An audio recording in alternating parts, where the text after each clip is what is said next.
Welcome to the Academy of Esports podcast. I'm your host, James O'Hagan. Today I'm here with Josh Knutson from ByteSpeed and Gravity Gaming. Josh, thank you for being on the Academy of Esports podcast today. Yeah, hey, thanks for having me. Really excited to be on the podcast. Well, you've been very involved in the esports scene, I know, for a number of years. Currently, you also serve as an advisory board member for NACAD, which is the National Association of Esports Coaches and Directors, which I'm also a member. But our history goes back 5 years. And it was funny how we kind of came across, and then all of a sudden it was like, oh, yeah. So Josh used to be the head coach of the University of Jamestown esports team. And when we launched our team in Walden, at the Walden School here in Racine, Josh was the first person to reach out directly to us to provide, ask, hey, do you have any kids who want to participate in an esports program? And we have scholarships, or I don't know if you had scholarships at the time. Did you have scholarships back in then? We did right away from day one. And it was just kind of one of those things where recruiting back in the mid 2010s looked very different than it does now. And it was a lot of, shooting off blind emails to superintendents or whoever I could get a hold of saying, hey, do you have kids? Are they interested? Can I talk to them? Well, and for, the other part too is, and again, we can talk about, I think collegiate recruiting right now is a huge topic. Even when you did the cold email to me, which was great. And I in fact, I think I pulled it up and maybe I shared it with you. I went back in the archives. I had to realize that the University of Jamestown wasn't in Virginia. It was in North Dakota. Yeah. Very different place. Yes. Yeah.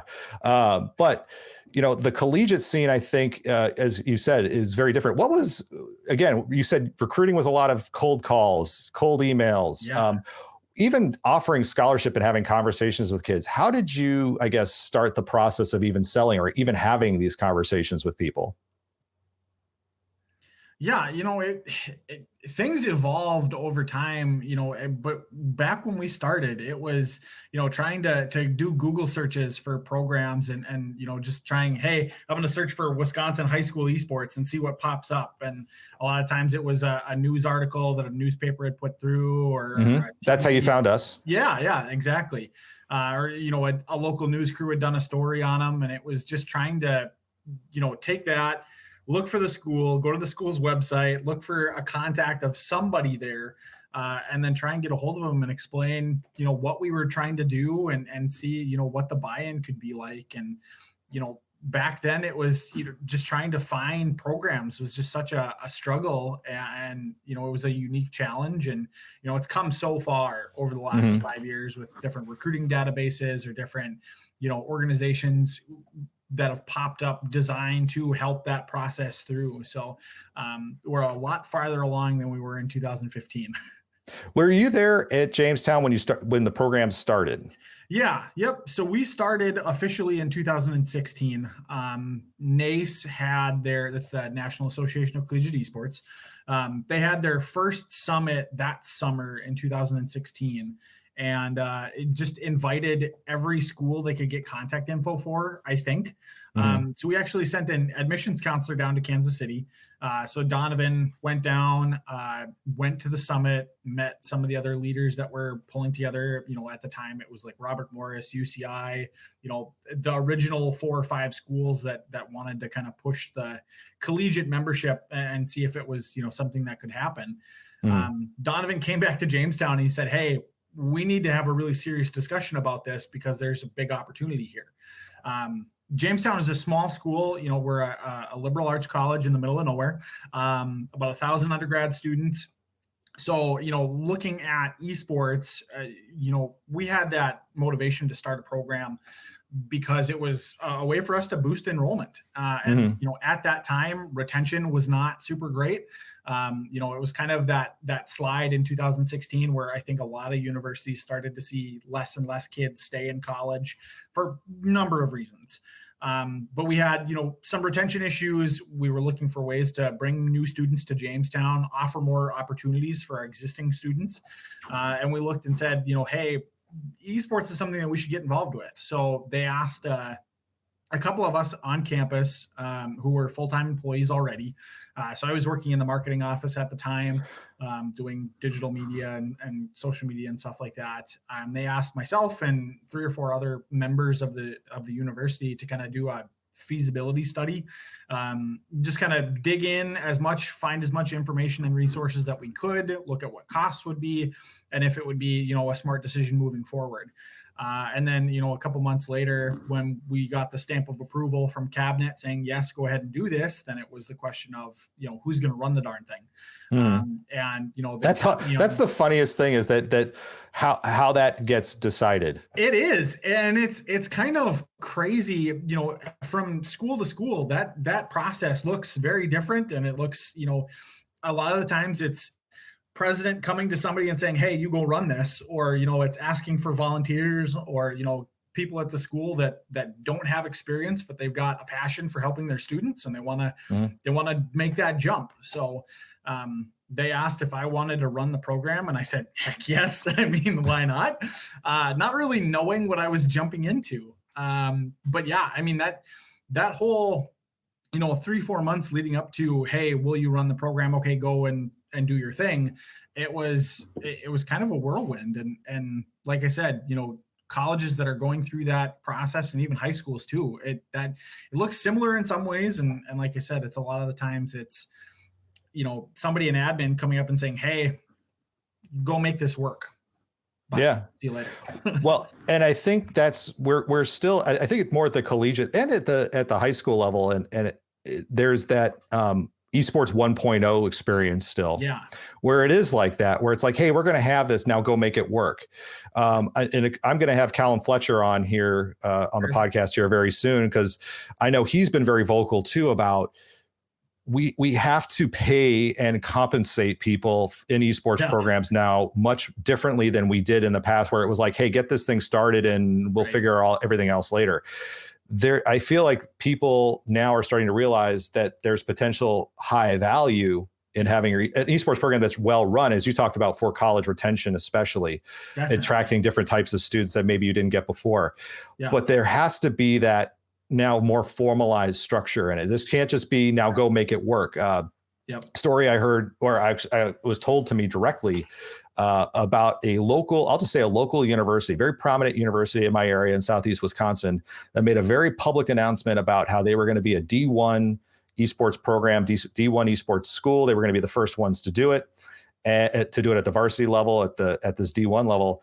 And the person I met who was charged to oversee it said, hey, I do the media for the basketball teams here at our school, and I don't know why I was given this task, and I have no money, and we don't have a space. I mean, they had a burgeoning club experience on campus, but it was interesting how a lot of those people were even cut out of the conversation about going to this.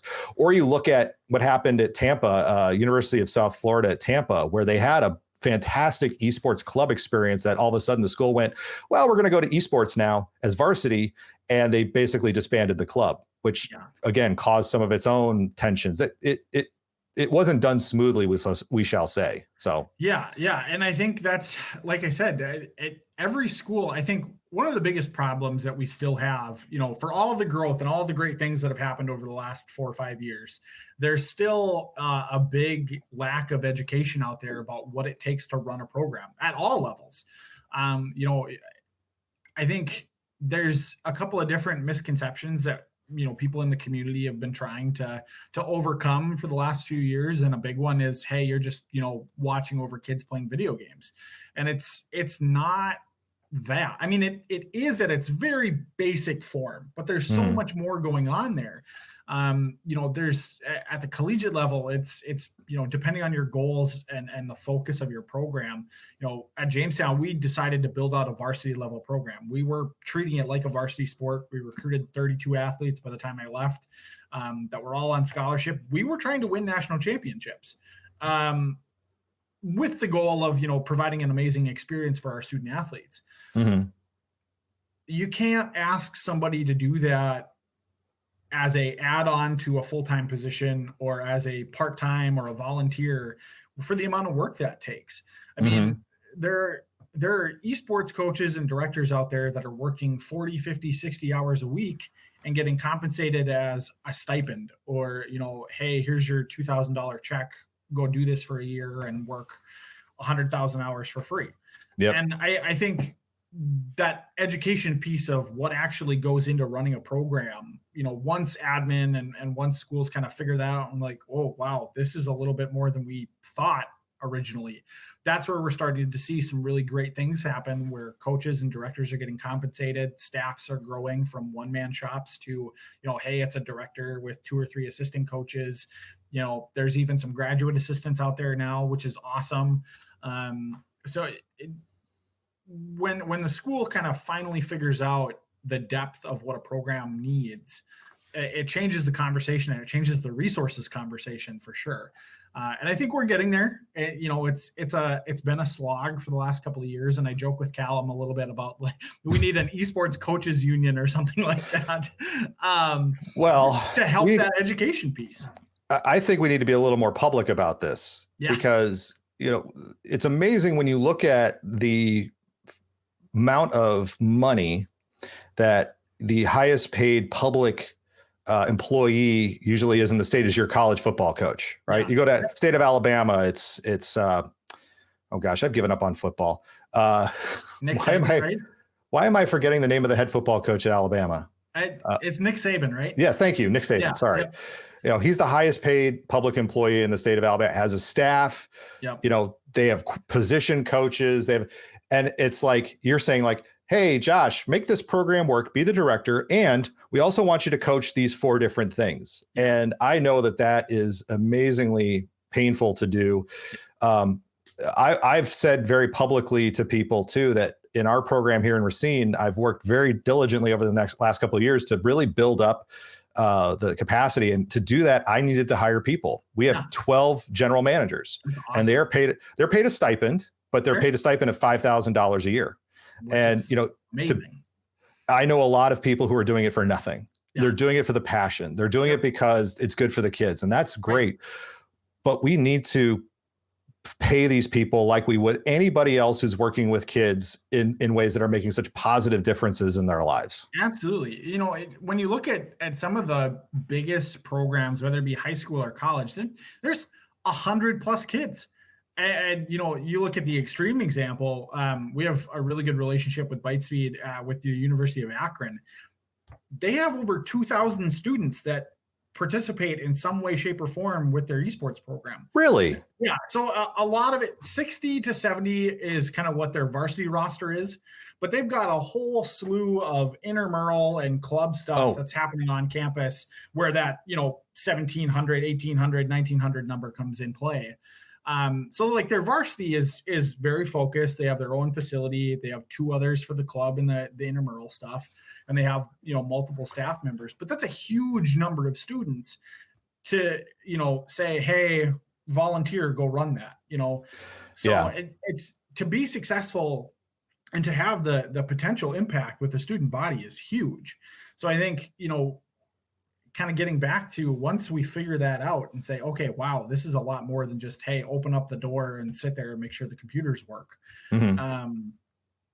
There's just massive potential, and we're getting there. We're getting there. It's just taking a little bit. Let's look at that. Let's talk about that Akron one, because I know when the University of Akron announced their esports program, they did it at the same time they announced they were cutting like 80-degree tracks, right? There were professors who were literally going, what do you mean you're cutting us, but you're doing this esports thing? Right. And it was the director from I think it's a new president of their university who came in to do that. And, you have to be very mindful of, is this going to be a climate change or a culture change? Is this going to be something that's temporary, where if that president leaves, we go back to normal? Right. But I think what University of Akron has done, and where this might make them, I guess you could say, a little more COVID resistant, as next year, I keep telling people next year is going to be when budgets are going to get slashed.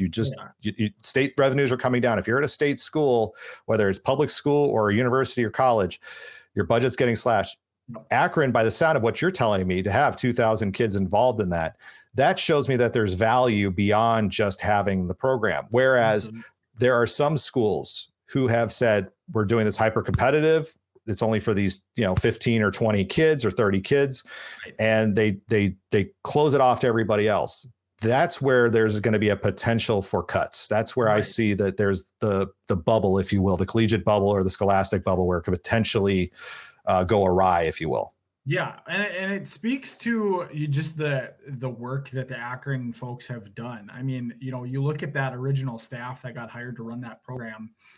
Nate Meeker he's now the director of the entire program. He started off just running the club side of things. Michael Fay was the first director. He now runs the Rutgers student program, one of the longest running, largest, and most successful club systems in the university space. Well, Rutgers needs some athletic success or competitive success. Yep. I'm a Purdue Boilermaker, so I'm well aware of them in the Big Ten. Yeah. Yep. So. Yep. And then David Kirk now runs Illinois State. So they've all three of those guys are now running pretty substantial, large programs with the idea that, hey, this is larger than just our varsity team, exactly like how you were saying. Mm-hmm. Yeah. And it goes to right now is the time, especially this year, even though, I know that a lot of programs are struggling right now because of remote access or, what are we going to do or how are we going to connect? Now has got to be the time when we are really showing just how important this is. Like if your messaging can't be the games and the gameplay, your messaging has to be, look at all these, this diverse group of kids we're bringing in. Hey, look at this, initiative that we're leading. One of the people who I love talking to is Dr. Chris Haskell at Boise State, because his program, he's all about the competition, but he's also built this amazing ecosystem that brings in kids from all over the place to be part of it. And he also says, you know what, if we lose, it's not as big of a deal to him as much as having kids as part of this university experience. And they've done, obviously, people point to and go, well, that's just the outlier. No, that is the mindset. I think it's the mindset you should have going into this. How can you have a broad enough tent that's going to bring in the most maximum number of kids to be a part of it? Thing I was a part of at Purdue University was the marching band. We had over 400 kids in that band. And it wasn't just music players. We had, people who did flags and dance line and other auxiliaries and groups. None of us were music majors. Not one of us. Purdue didn't have a school of music. Sure. But when it comes to, you look at that culture, that thing that's been part of the university for, over 100 years, that's not getting cut. That's even in the face of COVID, that's not going away. It's those things, again, where if it's very insulated and insular and it's not seen as part of the university fabric, again, I just worry, or even the school fabric, I worry that it's going to be prime for next year when, again, state revenues, budget revenues, taxes are down. Where do we cut? Well, we can't cut teachers. We don't want to cut teachers. So where's the value? How are you showing your value? Yeah. And I think esports has a really unique chance to prove itself in a lot of different ways. Minus the upfront cost, your operating budget for an esports program can be pretty small. A lot of the times we're not traveling. We're doing a lot of competition online. You can compete, in some circumstances, some schools are being able to compete from home. So you're still able to, operate in a remote setting or in a limited setting. And then exactly like what you were talking about with the band program and stuff, you're pulling students from all over your campus, all over your school. And it's not just playing the game that is involving these students. Boise has that big production facility. There are plenty of high school programs that have great, social media or graphic designers or, other, facilitating roles within the program that aren't necessarily like your varsity starting 5 League of Legends roster. So it's a way to give opportunities to a lot of different, sections of students that some of the other, programs might not have that flexibility. So, but yeah, you're exactly right. I mean, what's the first thing that people are going to look to when it comes down to the dollars? It's, do we really want our kids playing video games? And unfortunately, that's like the mindset that we have to disprove again. Right. And say, hey, there is so much value here. There's so many students that are getting the community feel to it, that, they're learning skills, they're getting those social and emotional benefits. And it's really, we have a chance to really prove something amazing, but it's going to be a fine line to walk for the next, 6-7 months. So, you now, of course, are working for ByteSpeed and Gravity Gaming. You have a lot of conversations with people around the United States, obviously. Now, again, you're speaking to where people are at right now as far as program development, as far as building experiences. What are you seeing right now? I guess I think you've kind of shared a little bit of it, but are you seeing anything right now as far as the questions changing, the interest changing? I know that the question I get right now when I tell people I am involved with esports, before it used to be what is esports, and now the question is, tell me more about what you're doing with it. How have you seen the questions start to change in the last couple of years? Yeah, definitely. I think even in the last 6 months, and COVID has really thrown a big wrench into things. Mm-hmm. In March, when kind of the country kind of shut down, a lot of like I said a lot of the fun projects got put on hold, and now there was kind of like that 6-month gap where it was, we want to do esports, or we're interested, we want to learn more, but not yet. Talk to us, in the fall when we can actually know what school's going to look like. Yeah. But I think, you're right. The conversation has shifted now to where it's not necessarily what is esports, but it's how do I start? The school down the road has a program. We need one, or we want to start one because we see the value, or we've heard about the value, but we have no idea what we're doing. Mm-hmm. And the interest has not gone down. It is, if anything, just continue to exponentially grow. There's more high schools that are starting programs now than ever before. There's still colleges that are looking into it and making bigger investments into, building out robust programs that have academic portions now, and, a community aspect, and, the competitive side of things. So I think for the most part, it is still, that cool thing that a lot of schools want to get involved with. It's just a question of nobody at our school knows how to start this. Mm-hmm. So instead of educating people on what esports is, it's how do you build that in your schools and be successful and plan for long-term success. One of the things that I talk a lot with people about is, okay, let's get you started and get you all the gear you need, or get you all the resources you need. But what's your plan for 6 months from now? Mm-hmm. What's your plan next year? What, have you thought about what's going to happen when you have 20 more kids than you were expecting show up? Do we have a big enough space? Do we need to look at more space for next year? And then connecting people with where they need, the different people in their communities, whether it be, the competition side, connecting them with state resources or national resources that, hey, here's where you go play your games, or, connecting them with coaches associations, or different groups that can have those resources to be long-term successful. So ByteSpeed, we kind of joke about being Switzerland and trying to work with everybody and pull information from everywhere and kind of shoot it out and just be a hub to be able to say, okay, what's your question? Even if it's not something that we personally can handle, here's who you go to. Mm-hmm. And I think now, especially compared to 4 years ago, the resources out there are incredible. And there's so much more, people involved, and so many more advocates like yourself that we can steer people towards and say, hey, they've done a great job. Here's how you get started. Talk to them about how you can continue and grow over time. Well, I will say that the other night, because again, talking about resources that are available, the other night you hosted a seminar, I guess, an hour-long seminar on coaching and video reviews. I know that my role is not to be a general manager or coach. Okay. I know nothing of those things. I know the games we play, and I can give you all the resources, but there's again, I can't imagine being a director of having to do all of what I do, plus coach and everything else and do VOD reviews. Right.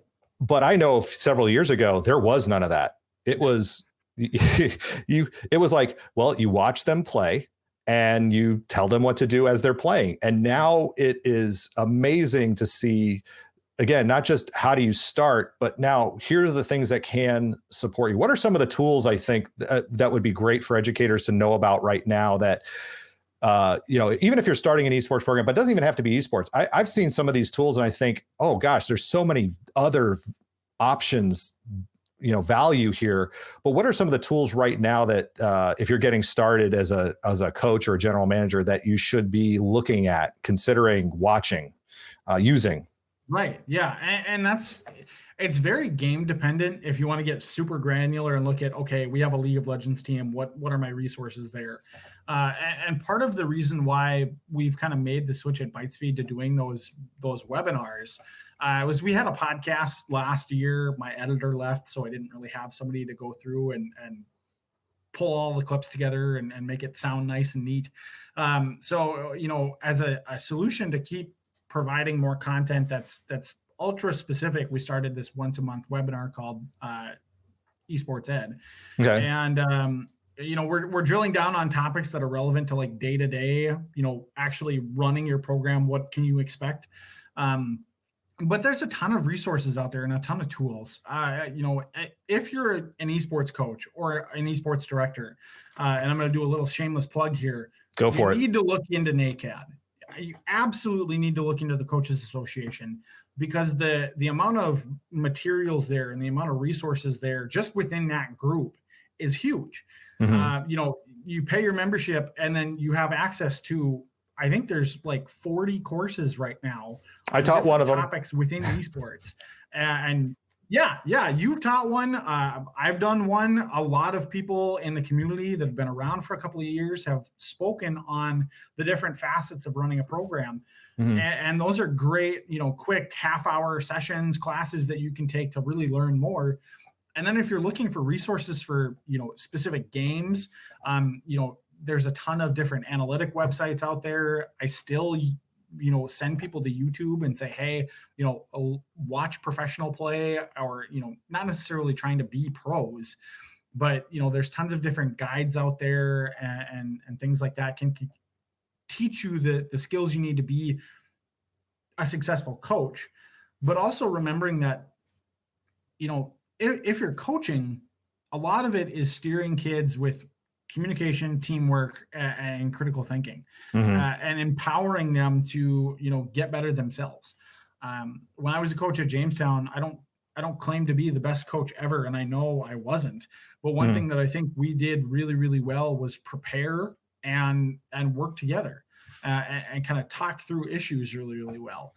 I have a communications background. That's what I went to school for, and I think that really helped in being able to, help my team understand, first of all, what being part of a team is like, because a lot of, at that time, a lot of students that were involved in esports maybe didn't have that team experience before. They might not have been in team sports or group activities in high school, and this is their first exposure to, oh my gosh, there's 4 other guys sitting next to me that are relying on me. Mm-hmm. So a lot of that was just kind of relying on just, working together. So, there's a ton of online resources. NACAD is definitely something I'd push people towards.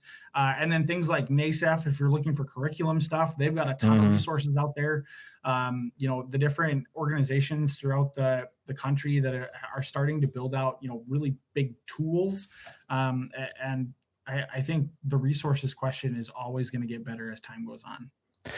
Well, it's not just the resources question, but you did start to touch on something too about coaching, and there has to be some vulnerability also, different than any other sport in esports, because again, especially when we're being asked to do multiple things. I know I've got coaches, GMs who do multiple games that maybe they don't know very well. It's very rare. I'd say almost zero, where you'll have a high school player telling a football coach how they should change something, how they should, oh, your offense is, we should do this offense instead. Right. Yep. In esports, that's more common, where the players go, you know what, we know this tactic, this strategy a heck of a lot better. Well, let's try this.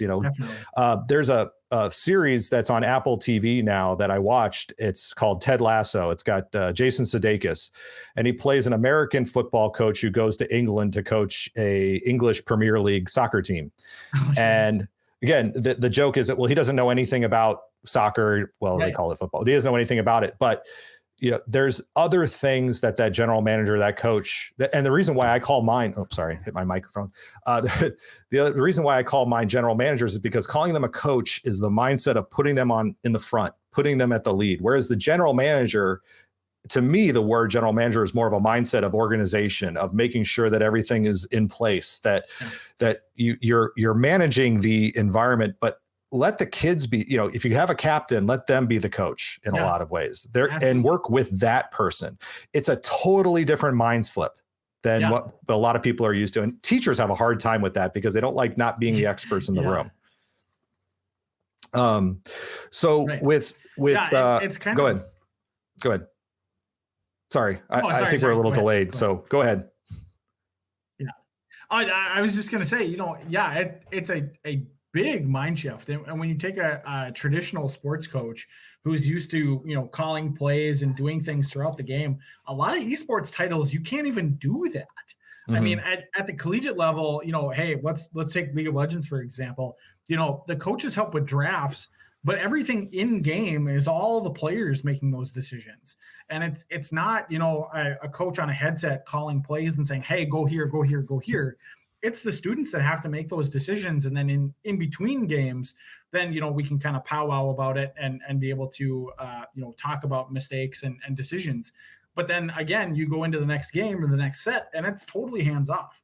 So it's a different environment, even in the like the minute to minute decisions that a coach has to make.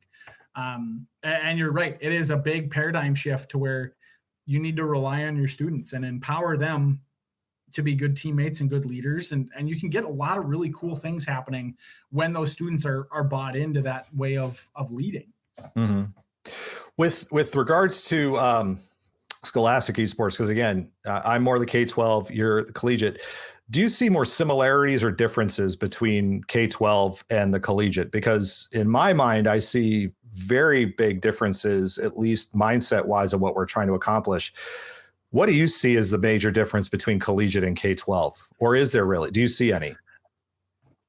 Yeah. So it comes back to the question of like, what are your goals of your program? And I think a lot of universities and colleges, when they jump into esports, that's the first question they have to ask themselves is, are we doing this to be a varsity program in a sport? Or are we doing this to be a student organization, a club, more retention-based, recruitment-based, kind of, opportunities for students to connect and work together? At the high school level, it's almost always like, hey, we're going to blend these two together, but we're mainly just focused on making sure the kids have a good experience and they're learning those social skills. And you look at a lot of college programs now that started as those varsity only projects. Now they're starting to branch out and add in things like, a student club. I'm going to use Illinois Wesleyan as an example because they just tweeted out stuff. They started as a very competitive program. Callum has one of the best, programs in the country at a competitive level, and now just tweeted out stuff, I think today, of their student-run club on campus that's totally student-run, totally student autonomous, but they're doing things, and the esports varsity program is supporting them and guiding them or giving direction or empowering them to do more on campus. So I think a lot of schools are finding that they need to have both sides of the coin to be successful in the long term. And my hope is that that's the direction that we go, because the value of having an esports program and the benefits that come from it are not mutually exclusive to just a varsity roster. It's good for everybody on campus, and to limit it to just 10, 15, 20 students is really sad when you have so many more that can benefit from being a part of that program. Well, I think part of it too is there's a mindset problem with that, because I think collegiate, especially when you're talking about something that's competitive, people look at collegiate experiences through the guise of getting drafted to the NFL or the NBA or baseball, when really most student athletes on campus are there to get a degree and are not going anywhere as far as professionals. Most of the events that you'll find on campus are not going to be professional driven eventually anyway. But are we creating, is the collegiate scene more trying to emulate the pro scene to be a pipeline, or or is that hit and miss? Or what do you see as, because I've struggled recently with, the question, not really struggled, but I say, you know what, if you're not going to have a program that is focused on creating professionals, why are you running it like a professional organization, like a esports professional organization? And I gotten some pushback on that, but I really feel like, again, if our program, like for example, at K-12 is much about redefining athletic culture and diversifying opportunities for student participation, is collegiate trying to be pro, or are they trying to just find their own way at this point? I think the collegiate environment is still too new to really have its identity nailed down yet. Mm-hmm. I think that there are certainly some programs out there that are run at a very much a higher echelon of expectations for their players, of competitive aspirations. They have those goals of we want to make professional players out of our students. Mm-hmm. Esports is a unique sport where a lot of the professional players are the same age as college students. Yep. So there's a conversation to be had about, a lot of professional esports athletes, end up not going to college at all. Or they go to play their career first, and then all of a sudden they're looking at, okay, what do I do? Do I stream, or do I go back to college, or what do I do? What are my options? And I think where collegiate can really shine moving forward is being a landing place for some of those pros to get them in education, get them involved in their esports programs as coaches or analysts, or depending on eligibility, maybe even players. That's a whole nother can of worms. But I think that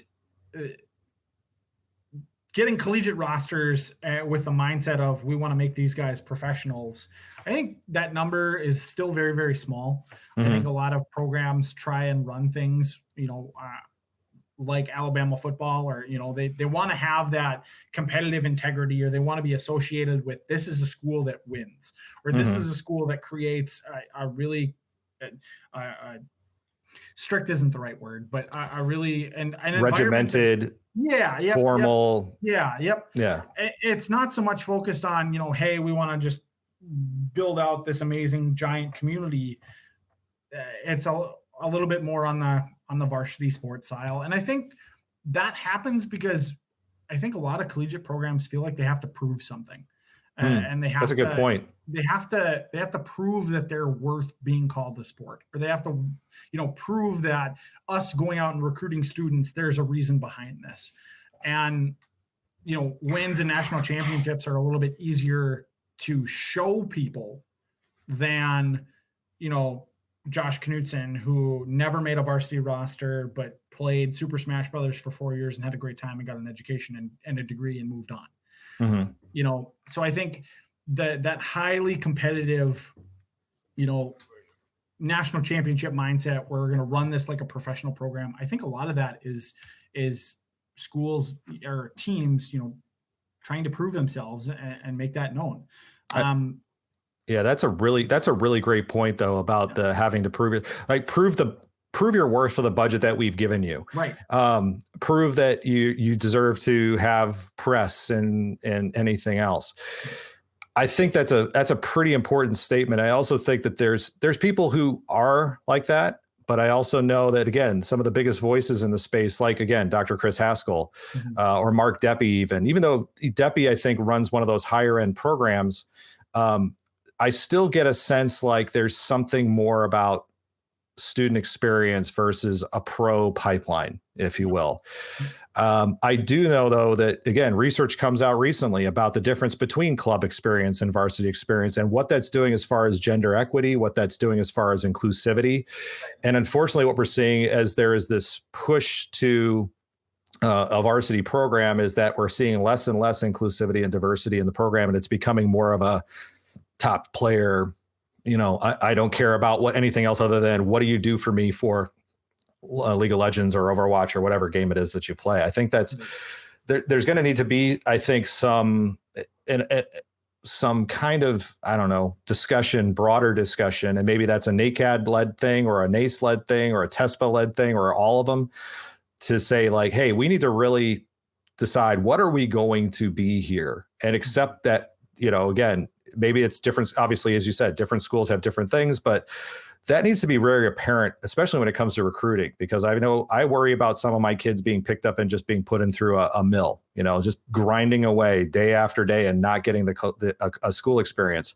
Right. Versus, again, hey, your role here is to be this, but we have all these other things too that you can be a part of as well. And it doesn't have to be so regimented and steeled down. So, yeah. And that really, that comes from the top, that comes from your coaches and directors at the college level. They need to set the expectations, and they need to build their programs from the ground floor with the mindset that, hey, we're going to make an effort to including and recruiting everybody. Mm-hmm. Esports it's a flawed system in a lot of ways. I'm not going to pretend that it's a perfect environment that's great for everybody. There mm-hmm. are issues that we need to get better at as a community and as, collegiate directors and high school programs. We need to do more. And it starts with the individuals that are running those programs and setting those policies and deciding, who they're going to let in or what they're going to do with their rosters. And I think making more of an effort to expanding opportunities for students at the high school level is going to help mm-hmm. that. The more students that have access to be able to play and show their talent, if it's looking into a varsity roster where they want to play on a highly competitive team, giving them an opportunity to show what they have. And even as simple as like, hey, I live in a poor school district. I don't have access to playing games at home. My school doesn't have an esports program. Well, I'm kind of screwed. Mm-hmm. And I could be the best, I could be the next Faker and not have a computer that I could play on, Right. And as we get more accessible at all levels, that's going to, I hope, help that problem. But then still, in the recruiting practices, we need to look at a larger pool of students and look at, different ways that we can recruit students and get them involved. And, you're limited to so few students that are starters for you. A lot of times skill level is going to be a huge determining factor. Mm-hmm. But, if two students are equal in everything except, their mindset or their professionalism or how they go about things, we can't disqualify students right off the bat just because, I want you because you fit the rest of my team better. Well, I will say that, you started to touch on the access part. And to me, the term that we've used for years is digital divide. And I feel like, especially now, given the time that we're in, and digital divide was really a term that really flourished about 20 years ago. We are now into an age where it's not talking about the divide anymore, because the divide used to be, based on the community. A lot of communities, rich or poor, didn't have access. Rural and suburban didn't have access.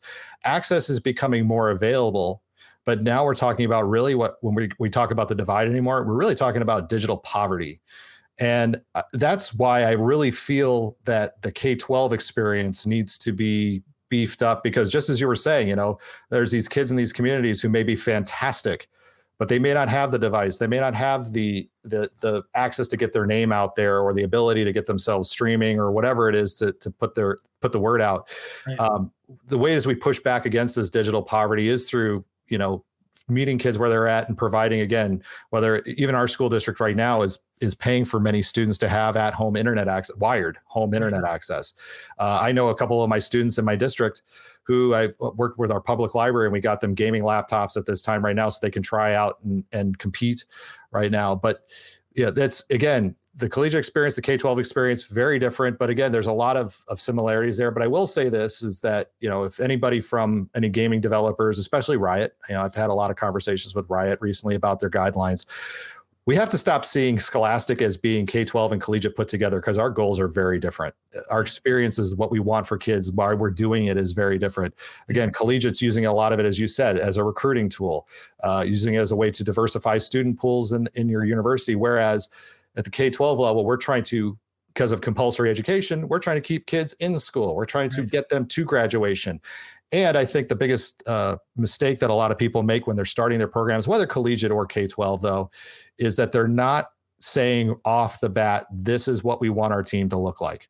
Right. Do you want your team to be a cross section of your school, or again, are you going to come out the gate and say we're going to run it professionally? I think, as you said, IWU, Illinois Wesleyan, has done, as you said, they were top notch, competitive, and now they're diversifying into other things.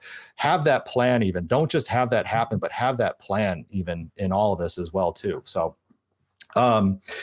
I have to say too, Josh, that your company ByteSpeed and Gravity Gaming has been a tremendous supporter of Scholastic K-12 esports. In fact, your company helped the Wisconsin High School Esports Association last year with our tournament by providing PCs for us. That is an amazing help, and I thank you and your company for doing that for us, because without that kind of support, I know we would have not been able to have as successful an event as we did, thanks to your company. So. Yeah, kudos. Thank you. I mean, we really appreciate the opportunity to work with educators. I mean, ByteSpeed was founded 21 years ago because a school in South Dakota needed computers. I mean, that was where we started. We've worked with, 10,000 plus high schools across the country, and we're really invested in getting the tools to make those educators successful. And I think the relationships that we have with our customers, or even just people that we've interacted with, on a semi-professional basis or just in passing, I think, we've really tried to just help where we can. And, for some states that looks very different than others. But one of the cool things that, we do business nationally, but we're still a small company. We still have small company values, and we care about the people that we work with. And, being able to help groups like Wisconsin and their high school esports association, helping them with the tournament is something that, we're really excited to do. We're a company that has a lot of gamers in them. And we see the value of esports and where it can take, students. We see the value it has for schools. And it's just a way for us to lend a hand when we can. And we're really appreciative that we have, the flexibility to do that from time to time. Well, Josh, before we close up here, is there anything else you wish to promote, get out? Is there something I've missed, something I've completely whiffed on? No, I think we talked about a lot of different stuff today, and I appreciate you having me on the podcast. I really appreciate it. If I could just plug two real quick little things. Do it. Yeah, get to it. Number one, ByteSpeed, we do that free esports ed webinar. It's the last Wednesday of the month at 7 p.m. Central Time. We're doing it every month. Next month is on college recruiting. So the last Wednesday in October, we will have a panel of 2 or 3 different individuals from both the K-12 and the higher ed space talking about the recruiting process, what to prepare your students for to get them ready to, go through that gauntlet of finding a college to go and play at or be a part of. So, look for that. We post on social media. You can follow us. It's just ByteSpeed on Twitter, and Gravity Gaming PC on Twitter as well. I'll put that in the show notes. So that'd be great. Yeah. Thank you. And then, the second thing is, again, I'm going to plug NACAD because it's an organization that we're both a part of. I just believe in that mission so strongly that, a group of really qualified individuals that can share their experiences and help those that are just getting into esports. I think that Coaches Association is the best $150 you can spend. And just even the networking beyond the classes that are available and beyond the different resources that are available. That network of coaches and directors from all walks of esports. It's a group that I strongly believe in. And if I could say one thing to go and do, it's join NACAD, and be a part of that group. I think that's a great way to finish up. I think those are some great points to include. And again, as somebody who watched the recent coaches stream that you did again last Wednesday night, I was so impressed by it. I was so I learned a ton of stuff that even if you're a director who isn't necessarily coaching, it is an awesome watch. I will be looking forward to the Collegiate one. Josh Knutson of, like how I know that I'm part Norwegian, so I get the Scandinavian names there. So Josh Knutson, thank you so much for being a guest today on the Academy of Esports podcast. Thanks so much, James. I really appreciate it. That will do it for this week on the Academy of Esports. I've been your host, James O'Hagan.